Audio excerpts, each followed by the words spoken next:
নমস্কার, আমার চ্যানেলে সবাইকে অনেক অনেক স্বাগত জানাই। আজ আমি তোমাদের বলবো আঙুর ফল টক গল্পটি।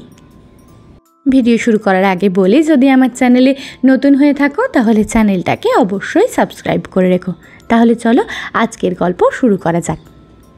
আঙুর ফল টক। এক শেয়াল মাঝে মাঝে বন ছেড়ে গ্রামের দিকে ঘুরতে আসতো হাঁস, মুরগি, অন্যান্য পশু পাখির লোভে।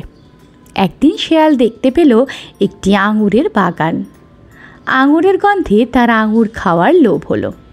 আঙুরের মাচাটা ছিল বেশ কিছুটা ওপরে, শেয়ালের নাগালের বাইরে। যতই লাফ দেয় আঙুরের নাগাল সে পায় না।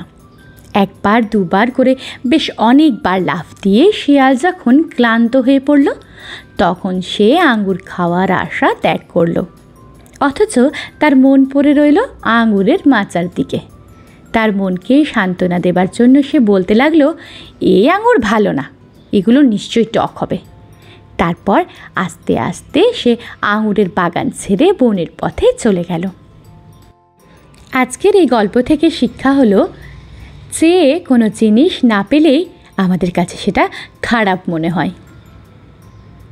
আজকের গল্পটা এই পর্যন্তই। ভিডিওটা ভালো লাগলে একটা লাইক করে দিও। গল্পটা বন্ধুদের সাথে শেয়ার করতে ভুলো না। দেখা হবে পরবর্তী ভিডিওয়। আজকের জন্য টাটা।